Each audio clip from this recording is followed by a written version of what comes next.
I'm sure you can hear the wind in my microphone right now, and I want to show you how fast it's been moving here in Fernandina Beach. If you can see right here, this pile of wood, it's actually from the roof of a home 2 doors down. This is how 40% of the residents of St. Johns County start their day. They get in the car and they hit the road as they commute to other communities. I can tell you that about 6 children have left the facility with their parents. None of those parents wanted to comment on what is happening or being investigated at this time. Football might be a male sport, but there's nothing that says that the women can't get involved in the action. This car is the reason this home is still intact, and if you walk around the other side, you can see exactly why. The whole right side has been completely demolished after a second car sideswiped it while turning onto the 8400 block of Gemini Road. High-speed, crazy drivers. They have no regard for that sharp curve that is right there. Teresa Fleck watches as every car passes her home and the 20-mile-per-hour sign posted in front of it. Cut through traffic, her spouse blames for their second near-death experience after a beige Oldsmobile crashed into their yard Tuesday afternoon. We sit right there in them chairs right there in the afternoons. I mean, if I'd been sitting in the chair, I'd be dead. Their blue car, originally for sale and parked in the front of the yard, sits crushed from the impact of the accident with broken glass and dirt grooves outlining the second car's path. A traffic accident the Jacksonville Sheriff's Office deemed careless driving with no drugs or alcohol involved. To not feel safe sitting in your own home is a horrible feeling. Teresa Fleck, along with a number of her neighbors, now pleading for help. However, Jacksonville city officials tell me the speed humps now placed around the corner from Teresa's home on Duskin Drive were originally planned for her street. But several of her neighbors withdrew their support for the project. From what I understand, the speed humps, are going to slow the emergency vehicles down and things like fire trucks and emergency response vehicles and things like that. And while Robert Martin sticks by his decision to oppose the speed humps, his neighbors say he's made a deadly choice. Now, after this second accident, Teresa Fleck thinks these speed humps are really only a band-aid to her problem, so she, as well as a number of her neighbors, want to turn the 8400 block of Gemini Road into a cul-de-sac. Now, we reached out to the city to see if that is even an option, but we did not receive a response in time for this story. I hope you like your jerseys tight, because one local sports store says the new look's only coming in the kiddie sizes, and if you want a little more breathing room, well, you've got to go back to the old look. Here are the new draft day hats. Sports memorabilia line every inch of this store. If you're small, I got you. If you're a double X, I have you. But anything else, I can't help you right now. Shirts, magnets, teddy bears. It's easy to see the Jacksonville Jaguars are the hometown team.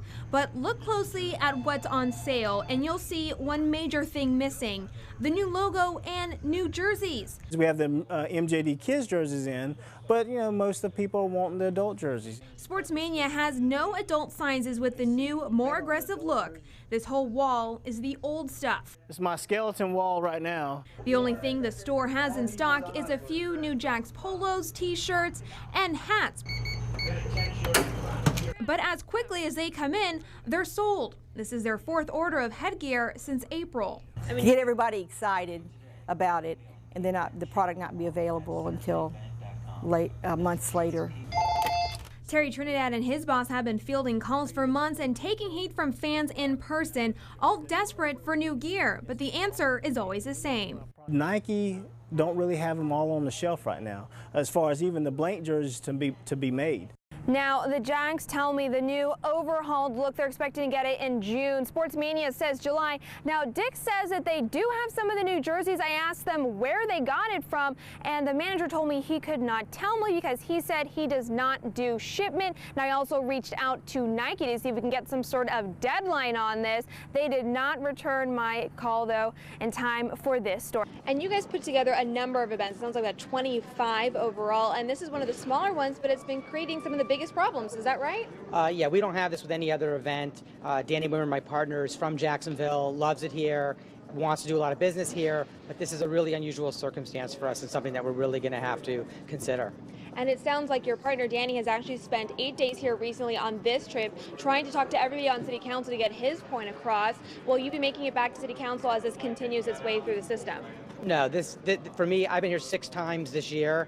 That's enough. I'll be here for our events, It's up to the council now to do the right thing. If they want our business, we're happy to be here. If they don't want our business, then all they have to do is not give us a solution, and we'll know the answer. Okay, some passionate words from Danny Hayes, one of the concert promoters for Welcome to Rockville. Also want to talk to you about some of the other people that were here earlier today. We had people over at Hemming Plaza who had brought posters out like this one that say, "Without music, life would be a mistake." Now, going back to the emergency bill, that also means that some of the ideas that Don Redman was pushing as far as monitoring the sound from also the Welcome to Rockville and the Funk Fest are going to be moving forward. This story is really twofold, and it starts with a police beat report in the UNF Spinnaker telling students about a person who was videotaping people in bathroom stalls, but it's a story that almost never saw the light of day. Imagine one of your most private moments going public as you close the door to use the restroom. The male victim claims he was using the bathroom at the University of North Florida's Fine Arts Center when he noticed a cell phone between the stall and bathroom wall. The alleged peeping Tom, 26-year-old Joshua Hott, is now facing charges of video voyeurism, but the story doesn't end there. Thousands of UNF Spinnaker newspapers, which are free, were taken from the campus, which isn't a crime, just a mystery. Video surveillance from June 13th showed two people walking up to a Spinnaker newspaper stand in a dormitory and removing a large stack of papers. Connor Spielmaker, a sophomore at UNF, has been working on the story. He was, in fact, a student at one point. And then student got, I don't think, took any action.